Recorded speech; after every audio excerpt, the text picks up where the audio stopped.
We come from Africa, from Asia, from Spain, Ireland, France. We are descended, so we are told, from Florence Nightingale, from Basque pirates, from the Armada, from slaves. Our great-grandfathers were sacked for knocking full men's hats off with cheese buses. On the night of the census in 1901, they were in Walton jail. They had letters sent to let their wives know they were not dead. They died in workhouses. They drowned in the Irish Sea. They wore someone else's medals in the photograph. Our great-grandmothers were duchesses who ran away with gardeners. They climbed up lampposts and caught their knickers on spikes and hid rolled-up 20s in Smartie packets. Our grandfathers were overlookers. They flew planes in the war and brought back birds on their wings. Our grandmothers were flappers. They put Dolly Blue in the font and watched the congregation cross themselves. They won geese in raffles and had to drag them home on strings. We had aunts who lost their false teeth and made their own with chewing gum, or who went round the world and had children out of wedlock. We have black sheep, one with two families whose body was found on the council tip. We have uncles up in court for poaching out of season. Someone in our family's past survived the Holocaust.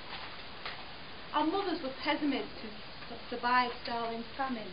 They were nurses and pharmacists. They were in panto with Flanagan and Allen.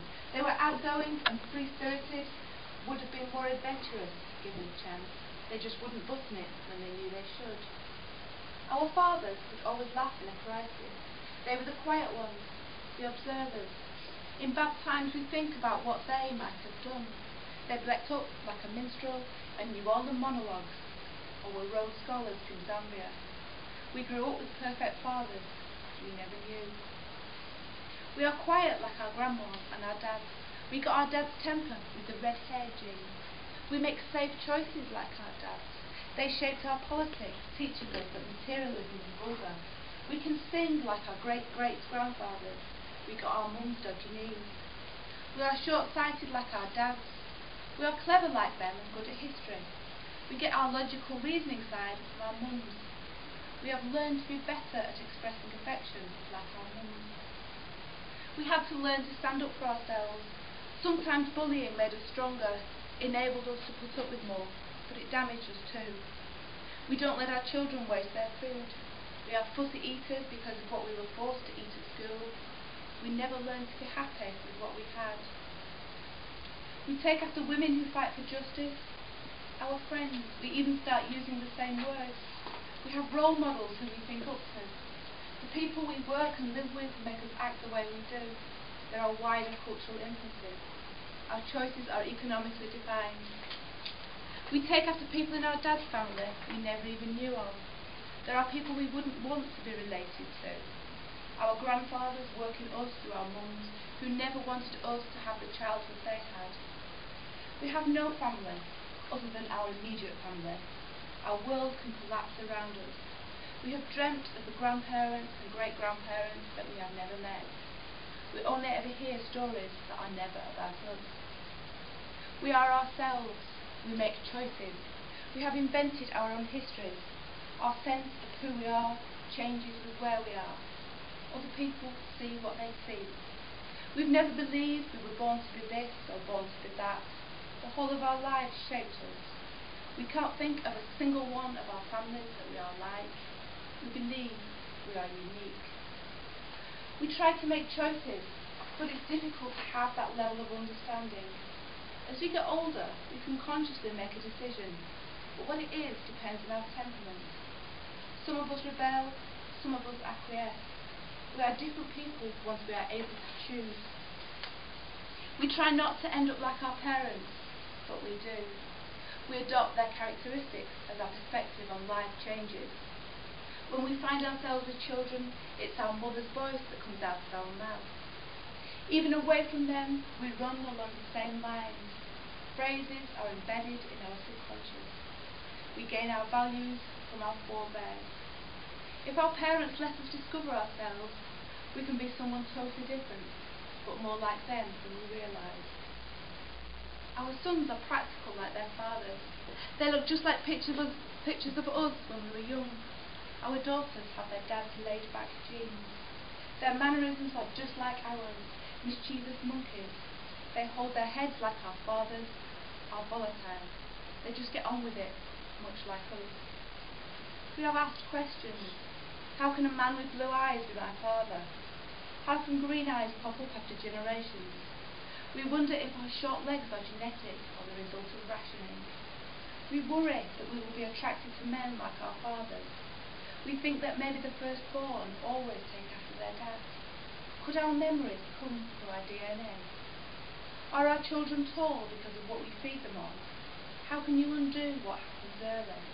How much depends on our environment? How much is something inside of us? Where did that come from? How much is wishful thinking? Thank you.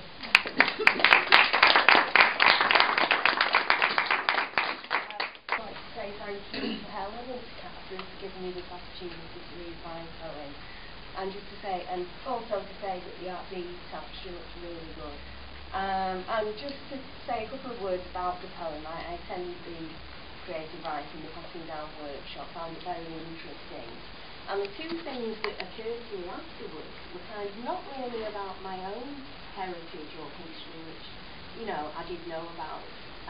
It was about universal things, and the first thing which came into my mind was that we may all look different, we may have come from different places, we may have different religions and beliefs, we may be different ages, but yet we're all equal and we're all the same, and we should never lose sight of that and focus on more on what we have in common with our differences. And the second thing that came into my mind, and it was, I have to say that I'd just been to see the film Slumdog Millionaire, which if you haven't seen it, it's a really good film, go to see it. And it's basically about the main character in that changes his life around completely despite his circumstances and despite his upbringing. And I feel that, you know, despite where we grew up, our lives we make our own choices in life, and we have the power to change, and we have the power to create our own destiny, and that's what the poem was about. And it's called One Child. One child is born in a palace. One child is born in a slum. Who knows what life lies ahead of them? Who knows what each will become? One child is born to a Christian. One child is born to a Jew. One child is born to a Muslim, a Buddhist, a Sikh or Hindu. And each little child will develop. And each little child will grow. And each little child has a story. How it ends, well, nobody will know.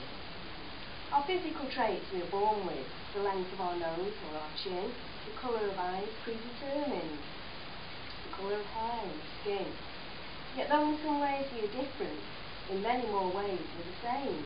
We can all choose a path that our lives take, despite colour, religion or name. We must never forget we're all human. We are brothers or cousins or kin. We all breathe the same air around us. We must all share the world we live in. We must never forget where we come from, or the love of our families and friends, yet we all have the power to change life and to say how our own story ends. We may all be slaves to our background, our schooling, our class, or our faith, but we all choose our own road to follow, the future is ours to create.